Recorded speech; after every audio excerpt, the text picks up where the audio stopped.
Long Jake here, out here at the trailhead after a nice ride with the Hyper Explorer.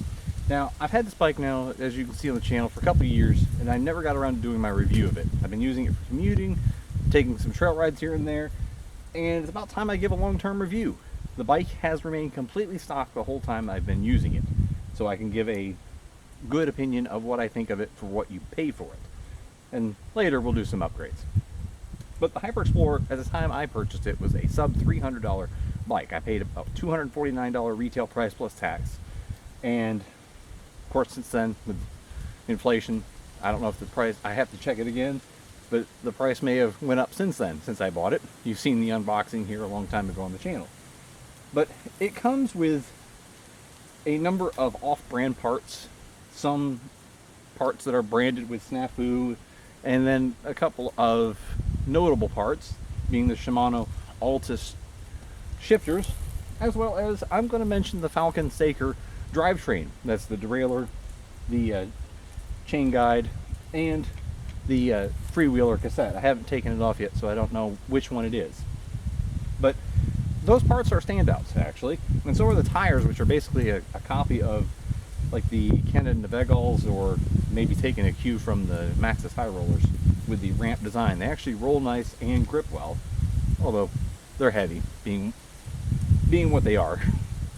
Low-end tires. But the Hyper Explorer, for what you get especially, the best way you could describe this is a solid bike. It rides well, it handles well, the frame is exceptionally good for the price, and a number of the parts do their job quite well. Now, moving in, I want to note some of the parts. First, we're going to highlight the soul of the bike, which is the frame. The hydroformed frame of the Hyper Explorer is what you're buying. First and foremost, you're buying a rideable bike, but the frame itself is more than good enough that as you need to, parts break, wear out, or you develop the desire to improve the bike, the frame is highly worthy of it. So moving on past that, I want to note the good. There are good and bad and horrific parts on this bike. So we'll say good, bad, and ugly. And I might start using that as my review platform. The good, a Shimano Altus 9-speed shifter. That is a solid addition to any bike at any price range. Shimano Altus is very solid gear. So, standout component there. The Falcon Saker drivetrain. That is the Falcon Saker parts include the rear derailleur. Honestly, I have to take it apart. I believe it's a freewheel, but it has shifted good enough. And the chain guide. These three parts are all Falcon Saker, and all three do their job well. The shifting upon all tuning could be described as reliable, but a slight bit clunky, and that's fine. Now, the Snafu cranks also are solid. They're the good. The Snafu saddle, same thing. Moving up to it, also solid. Maybe not remarkable, but good enough. The non-branded handlebar and stem, good enough. The bar is wide, the stem is the proper proportions for the bike to handle well, and the bar is, again, wide enough to provide good control. Not your typical, big box bike, narrow handlebars. So, the bad. We're going to look at the wheels are solid enough. I'm not going to mention them as bad.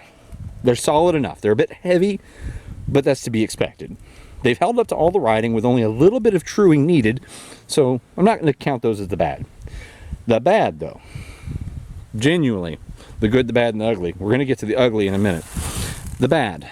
This does not come with a micro adjust seat post. This is the old clamp style that is good for a cruiser, good for a comfort bike even.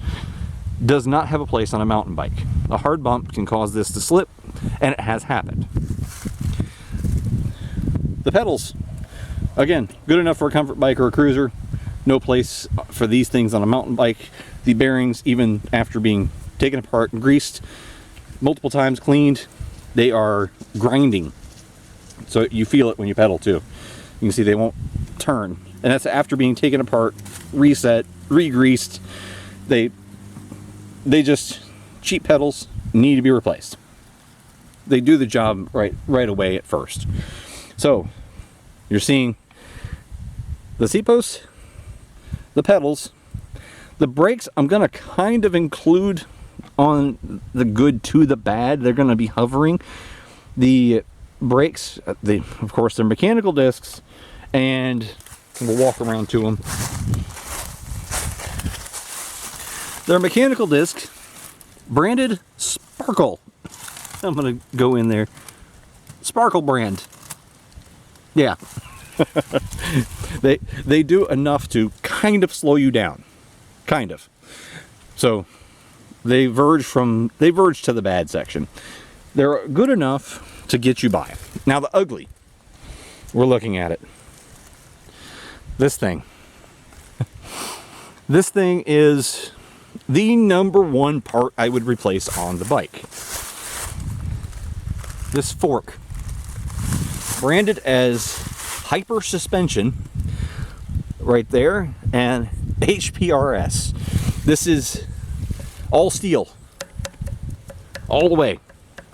You can see even the stanchions are welded to the crown, and then there's the steer tube welded to the crown as well, and steel lowers as well. Now, of course, you know, most bikes tend to be a little bit rear heavy. If you pick them up from the center, they tend to be rear heavy. This one is way front heavy, and it's all because of that fork. So, moving back, best way to bring this to a close is the Hyper Explorer 29er. 100% the most solid bike for under $300. I don't think you're going to find a better option. There's a few things that you want to replace. The fork first and foremost. I didn't even touch on its performance. I just talked about how it's all steel and heavy. It has so much stiction, we used to call it way back. It's sticky friction. It's because it sticks so bad because the friction from the bushings in it is so high that every little rock and root, you'll feel it. But then at the same time, it blows through every bit of travel it has. And don't be fooled by this. That's not the travel. The travel is right here. It bottoms out. You're talking about barely over 2.5 inches. It only has travel to here. So a 100mm fork of any quality will make this bike ride worlds better. And after that, then you might want to look into, of course, other mentionable items, seat posts and pedals, cheap parts. Eventually put your favorite saddle. The saddle is actually pretty good, the Snafu one. It's good enough. But I'll be putting a WTB Pure V. That's my personal choice. That's personal preference. And then you put your favorite lock-on grips. These are good enough for the usable future, but throw on your favorite lock-on grips, your favorite saddle, your favorite pedals, and then dump that fork. And you'll have a good solid bike. To the point that I would recommend this as the #1 bike for somebody who's looking for a ride on a budget. If you're looking to just get out on the trails, like I did here, just taking off, going out into the woods and having a good time, this is the way to go. You will have to upgrade a few things, but you can go hit the trails as it is. I already have multiple times, and it's been a fun ride. I might even include a little bit of riding footage at the end of this from this trail ride I just did. But the Hyper Explorer 29er, a very solid bike at a very, very good price. You can't go wrong, and you will have to upgrade a few things down the road. But it'll get you out on the trails cheaply and reliably. But this Monk's Jake finally coming back to making videos. Hope you enjoyed this, and thanks for watching.